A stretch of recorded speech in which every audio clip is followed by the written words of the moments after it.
구절로 많이 우리가 교훈을 받았던 말씀입니다. 저는 오늘 강하고 담대하라 하신 이 말씀보다는 이 여호수아가 겪고 있는 상황, 그리고 이 시대적인 뭐라고 해야 되죠? 순간, 여기에 조금 집중하여서 말씀의 교훈을 받아볼까 합니다. 그래서 저는 오늘 제목을 눈의 아들 여호수아에게 라고 정해봤습니다. 눈의 아들 여호수아에게. 오늘 이 여호수아에게 있었던 일들이 우리에게도 동일하게 있길 소망합니다. 오늘 본문의 시점은 한 세대가 끝나고 다음 세대로 이어지는 그런 순간에 놓여져 있습니다. 여호수아에 앞서서 하나님의 손에 붙들려서 하나님의 뜻대로 일하였던 지도자 모세의 시대가 끝나고 이제 다음 세대의 지도자인 여호수아에게로 그 시대와 세대를 이끌어 나갈 책임과 의무, 그리고 하나님의 언약들이 이어지는 순간이 바로 오늘 여호수아 1장의 모습입니다. 이렇게 다음 세대에서 다음 세대로 넘어가는 것, 이것은 매우 특별한 일이지요. 더더욱이나 한 민족의 지도자였던 모세에게서 여호수아에게로 그저 한 나라의 국가의 지도자가 아닌 거기에 더하여서 영적인 지도자의 그 세대가 넘어간다는 것은 매우 특별한 일입니다. 그런데 또 한편으로 살펴보면은 이 세대가 이어지는 것은 모두에게 이어지는 나타나는 보편적인 일이기도 합니다. 부모에게서 자녀에게로, 스승에게서 제자에게로, 그리고 선임자에게서 후임자에게로, 이렇게 다음 세대로, 다음 사람으로, 다음 시대로 이어지는 이 작업과 순간들은 지금 우리도 역시 겪고 있습니다. 모두 여기 계신 여러분들이 누군가의 부모님이시고 누군가의 스승도 되셨을 것이고 또 누군가로부터 배우기도 하셨을 거고, 그렇게 지금도 우리는 이렇게 세대가 세대로 이어지는 이 순간들을 지금도 겪고 있습니다. 이러한 세대와 세대 간의 이어짐은 육체적인 우리뿐만 아니라 그리스도인으로서의 우리에게도 우리 모두에게 일어나고 있는데요. 우리 고린도후서 5장 말씀 볼까요? PPT 보여주세요. 네. 우리 PPT 말씀 함께 읽어볼까요? 고린도후서 5장 18절에서 19절 말씀 함께 보겠습니다. 모든 것이 하나님께로서 났으며 그가 그리스도로 말미암아 우리를 자기와 화목하게 하시고 또 우리에게 화목하게 하는 직분을 주셨으니 곧 하나님께서 그리스도 안에 계시사 세상을 자기와 화목하게 하시며 그들의 죄를 그들에게 돌리지 아니하시고 화목하게 하는 말씀을 우리에게 부탁하셨느니라. 아멘. 여기서 이 시대에 살아가고 있는 그리스도인된 우리에게는 어떤 것이 이어졌죠? 화목케 하는 직분을 우리에게 이어주셨습니다. 이전에 죄로 인해서 멸망하였던, 죽을 수밖에 없었던 모든 인생들을 대신해서 그리스도가 이 땅에 오셨습니다. 그리고 그 세대를 책임지시고 모든 죄를 담당하셨죠. 그리고 죄와 사망을 이기고 부활하셨습니다. 그렇다면 이 땅에서 그리스도가 행하였던 화목케 하는, 하나님과 우리 사이에 화목케 하는 그 직분을 담당할 다음 세대가 필요하였습니다. 그래서 하나님께서는 그 직분을 우리에게 맡기셨다고 하고 계십니다. 우리가 예수님처럼 직접 하나님 앞으로 나아가서 하나님과의 화해를 이룰 수는 없습니다. 그런데 우리는 그 맡겨주신 직분을 어떻게 감당하죠? 예수 그리스도의 이름으로 우리는 그것을 이어서 이 세대에서 감당하고 있습니다. 그래서 저는 사실 오늘 말씀을 준비하면서 어떤 제목을 놓고 어떻게 이 말씀의 제목을 적을까 하다가 결국은 두 개 다 해야겠다라고 생각했어요. 그래서 첫 번째 제목은 이 말씀의 문자 그대로 눈의 아들 여호수아에게가 첫 번째 제목이라면, 저는 솔직히 말하면 이것이 더 우리에게 맞는 제목이라고 생각합니다. 이 시대의 여호수아에게. 그렇게 하나님께서는 우리에게 이 시대를 살아가는 우리에게 여호수아처럼 하나님의 뜻을 전하고 화목케 하는 직분을 이 땅 가운데서 이어나가기를 바라시며 우리에게 이 시간 말씀하실 것입니다. 그렇다면 오늘 제가 이 말씀을 통해서 한번 살펴볼 것은 하나님께서 지금 여호수아에게 무엇을 하고 있느냐 하는 것입니다. 하나님께서 지금 여호수아에게 무엇을 하고 계신 것 같으세요? 오늘 1장 1절에서 6절까지 말씀을 읽으셨잖아요. 하나님께서 여호수아에게 무엇을 하고 계시죠? 잔소리는 아니고 명령인가요? 저는 교육이라고 합니다. 하나님께서는 모세를 이어서 여호수아를 이스라엘 지도자로 세우십니다. 이 세대가 넘어가는 것은 당연한 것이라고 말씀드렸습니다. 그런데 이 시간의 흐름을 따라서 세대가 이어지는 과정 가운데서 분명하고 꼭 있어야 할 것이 있는데 그것은 바로 교육입니다. 우리가 가정을 생각해 보시고 교회를 생각해 보시고 학교를 생각해 보시면 너무나 쉽게 이해가 될 것입니다. 시간의 흐름을 따라서 이 사람이 많이 배웠든 잘 따라왔든지 간에 세대는 다음 세대로 넘어갈 수밖에 없습니다. 우리의 육체는 세잔해지고 다음 젊은이에게 실권과 현실적인 일들을 추진해갈 권리들은 넘어갈 수밖에 없는 것입니다. 그런데 그 가운데서 우리가 성패를 가늠하는 것은 이 과정 가운데서 온전하고 바른 교육이 이루어졌느냐 이루어지지 않았느냐이기 때문입니다. 그래서 저는 여기서 하나님께서는 다음 이스라엘의 민족의 지도자로 세우신 이 여호수아에게 하나님께서 직접 지도하고 계신다, 교육하고 계신다, 그런 것을 발견하게 되었습니다. 오늘 말씀을 조금 더 살펴보면 제가 드리는 이 말씀에 조금 더 이해가 갈 것 같은데요.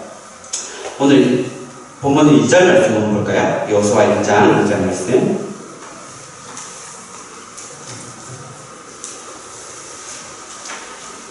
하나님께서는 대략적으로 이렇게 말하고 있습니다.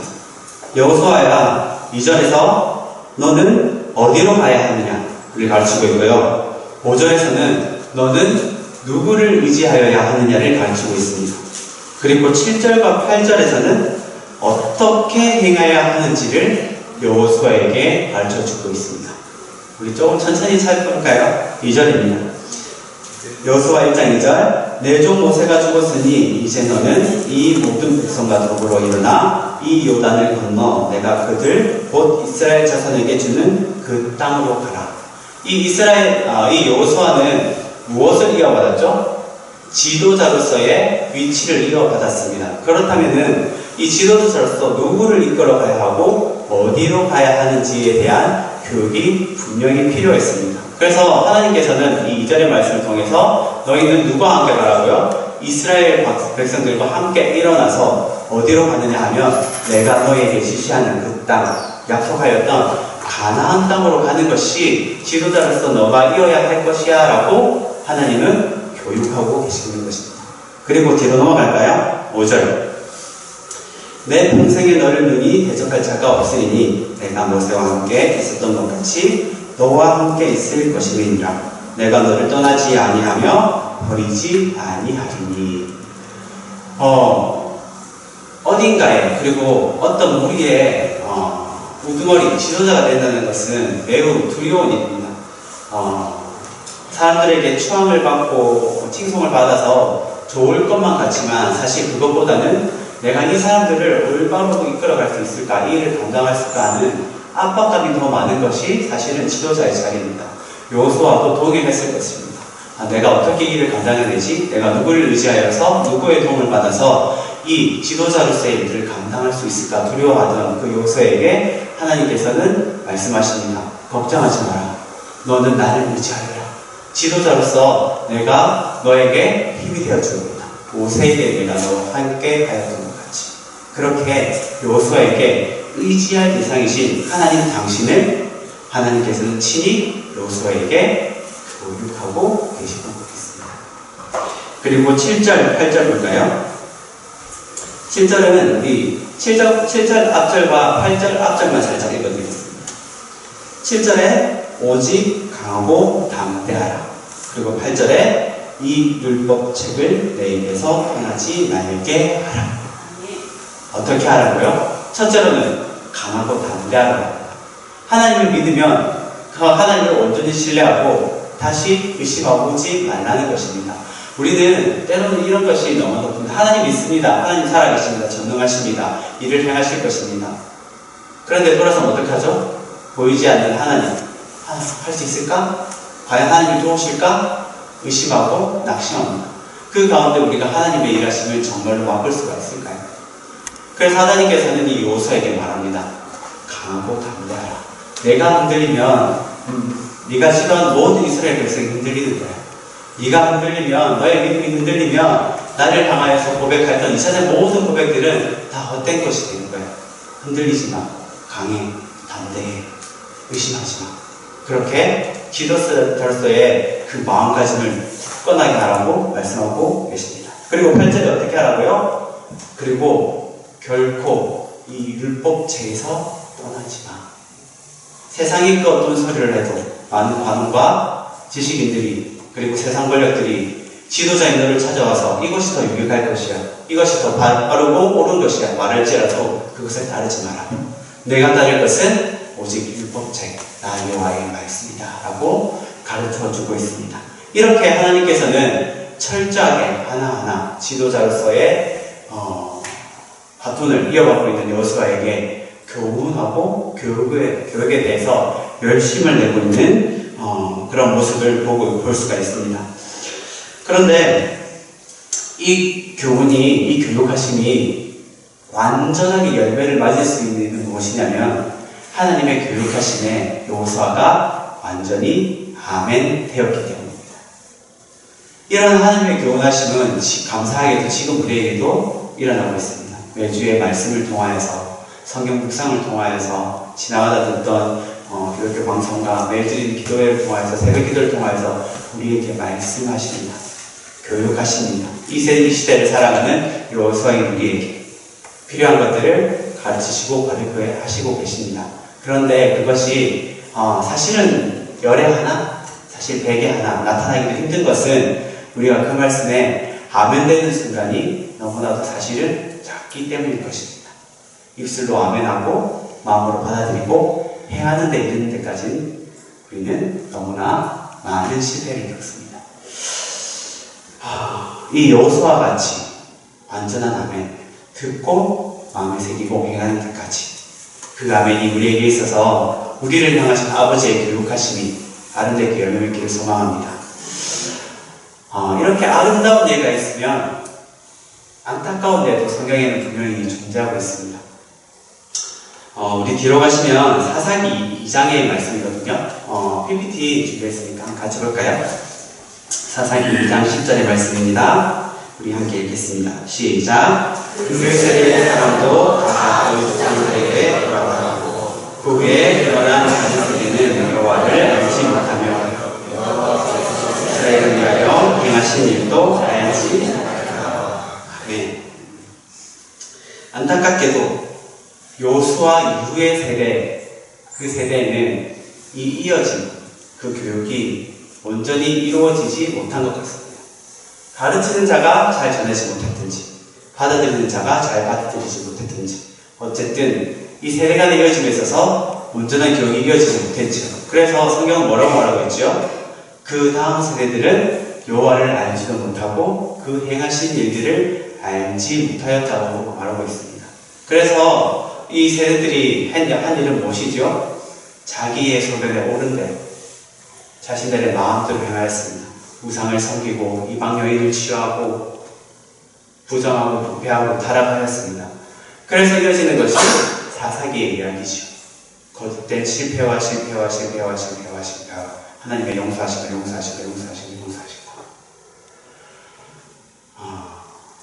우리는 어떨까요?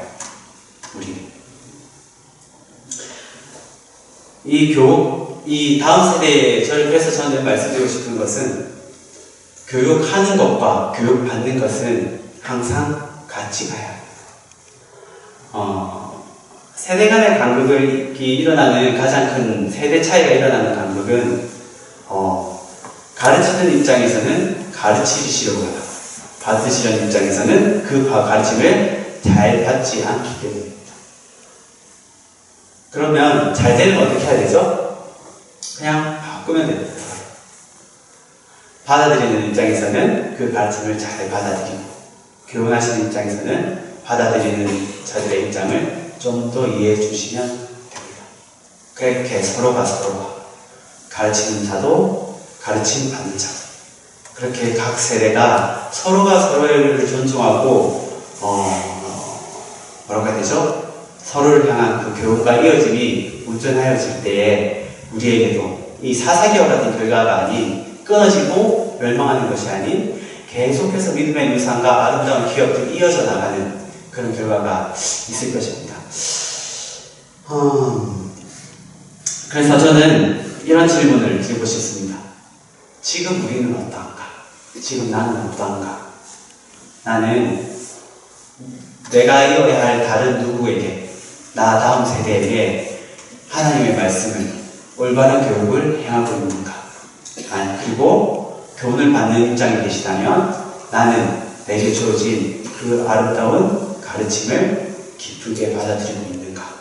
그렇게 우리가 양면을 다 점검하여서 이 시간 위로 그리고 앞으로는 서로가 서로를 권면하고 아름다운 것을 서로 이어나가기 위해서 교훈하고 교육할 때에 부딪힘 없이 받아들이고 수용되어지는 아름다운 공동체가 되기를 소망합니다. 이 정도면 우리 모두는 세대는 이어지고 교육은 필요하다는 것을 어느 정도 인지하셨을 거라 생각합니다. 그렇다면 우리는 과연 무엇을 가르쳐야 할까요? 너무나도 뻔한 대답인 것 같지만 우리가 무엇을 가르쳐야 될지는 성경은 이렇게 말하고 있습니다. 마태복음 28장 19절 20절입니다. 마태복음 28장 PPT를 함께 볼까요? 19절부터 20절 시작. 그러므로 너희는 가서 모든 민족을 제자로 삼아 아버지와 아들과 성령의 이름으로 세례를 베풀고 내가 너희에게 분노한 모든 것을 가르쳐 지키게라. 볼지어다 내가 세상 끝날까지 너희와 항상 함께 있으리라. 아멘. 너무나도 분명합니다. 너희는 가서 가르치라고 합니다. 그런데 가르칠 것은 오직 하나밖에 없습니다. 하나님 아버지를 아는 지식, 믿음에 이르게 하는 근거, 말씀입니다. 그거 외에는 우리가 가르칠 것도 없고 가르쳐서도 안 된다고 성경은 우리에게 말하고 있습니다. 그렇다면 우리가 반대로 배워야 할 것은 무엇일까요? 배워야 할 것. 가르칠 게 있으면 우리가 배울 게 있지 않을까요? 로마서 12장 2절은 이렇게 말하죠. 너희는 이 세대를 본받지 말고 하나님의 선하시고 기뻐하시고 온전한 뜻이 무엇인지 분별하라. 우리가 배울 것은 이 세대의 것이 아니라고 합니다. 이 세대의 것이 아닌 하나님의 선하시고 기뻐하시고 온전한 뜻이 무엇인지 분별하는 법을 배우라고 합니다. 이 법이 어디에 있죠? 이것 역시 말씀에 있습니다. 그래서 우리는 당연하다고 그리고 너무나도 익숙하다고 생각하는 이 말씀의 귀중함을 다시 한번 깨달아야 됩니다. 우리가 이어줄 것도 이어받을 것도 모든 것이 다 말씀 안에 있습니다.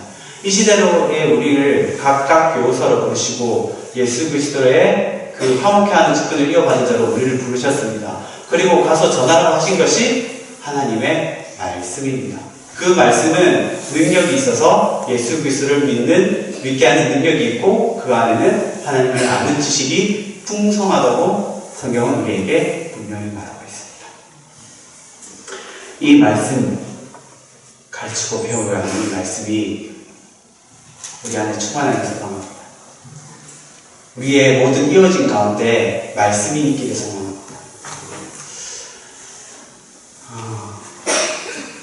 그렇다면 이것을 우리가 어떻게 가르쳐야 할까요? 가르치는 방법. 과연 이 말씀을 우리가 어떻게 가르칠 수 있을까요? 저는 이렇게 강단에 서서 누군가의 강론을 듣는 것, 그리고 공부하는 것, 이것 중요하다고 생각합니다. 그런데 이것보다 더 많이, 그리고 실질적으로 우리가 말씀을 가르칠 수 있는 현장은 우리의 삶 가운데 있습니다. 그래서 마태복음 5장에도 너희 빛을 사람 앞에 비치게 하여 하늘에 계신 너희 아버지께 영광을 돌리게 하라 라고 말씀하고 있습니다. 믿지 아니하는 자들에게든 우리의 자녀에게든 내가 가르치는 학생에게든 그 어떤 존재가 되든지 간에 우리의 삶으로 살아내어서 이 말씀을 비춰내야 합니다. 그래야 할 때에 그들은 우리를 통하여서 예수 그리스도를 봅니다. 말씀을 봅니다. 그리하여서 믿음에 이르고 구원에 이릅니다. 그래서 우리는 더욱더 삶에 주의하여야 합니다. 우리의 삶이 본이 되어서 서로가 서로에게 가장 아름답고 완벽한 교육 자료가 되었으면 참으로 기쁜 일일 것입니다.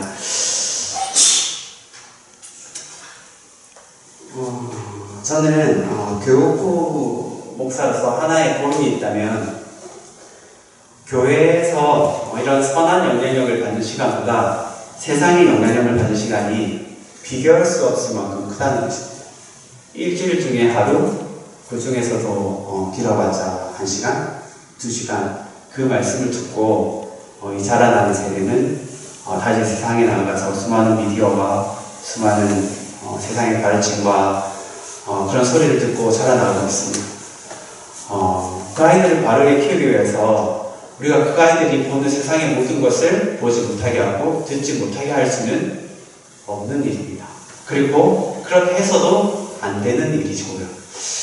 그렇다면 우리가 다음 세대를 키워나갈 수 있는 방법은 첫 번째로는 서두에 말씀드렸다시피 우리의 삶이 본이 되는 것입니다. 그래야 해서 가정에서, 교회에서, 매일 일상생활에서 할아버지가, 선생님이, 목사님이, 전도사님이, 선생님이, 형이, 누나가 했던 말과 행동들이 믿음의 행동이고 믿음의 말들이었다면 아이들이 그것을 보고 배울 것입니다. 또 하나가 있다면 언제 어디서나 모든 것을 알고 계시는 성령님께 도움을 구하는 것입니다. 우리는 아이들의 일거수일투족을 따라다닐 수 없습니다. 그리고 그 마음과 생각을 다 헤아려서 모든 것을 옳고 그름을 헤아려서 가르쳐 줄 수 없습니다. 그렇지만 성령께서는 가능하십니다. 모든 것을 아시고 우리를 깊이 아시며 우리를 그리스도께로 인도하는 것을, 그리고 영원한 아버지의 나라로 인도하는 것을 기뻐하시는 주의 성령이 계십니다. 그래서 우리는 더욱더 다음 세대를 위해서 기도해야 할 것입니다. 성령님, 우리의 다음 세대를 위해서 기도합니다. 그 아이들의 삶 가운데 10년 가운데서 들어가셔서 그 아이들이 세상의 것을 보고 듣고 그 가운데 살아나지만 그 가운데서 물들지 아니하고 다니엘같이 하나님 향한 마음이 굳세어져서 그 어떤 세상 것에도 무릎 꿇지 않도록 지켜주시옵소서. 세상에 휩쓸려가지 않게 해주시옵소서. 그렇게 기도에 힘써주셨으면 감사하겠습니다. 저는 이제 최근에 또 호주도 가고 호주에서 여러 가지 소리를 듣는 것이 사실은 해외에서 보면은 약간 삼자의 일이 되어서 또 자국을 바라볼 때에 염려하는 말들이 너무나 많습니다. 그런 것들 가운데 가장 먼저 되는 것은 다음 세대를 향한 염려였습니다. 그런데 사실은 그 염려에는 말 그대로 염려밖에 없습니다. 염려. 이 세대에 희망이 없다. 이 세대는 악하다. 교회 교육이 무너져 간다. 그렇게 염려만 하고 있는 것이 저는 좀 안타까웠습니다. 그런데 저는 한국에 들어와서 몇 군데의 교회를 다니면서 그 가운데 여전히 자라나고 있는 세대를 바라보게 되었습니다. 청년과 청소년 주일학교.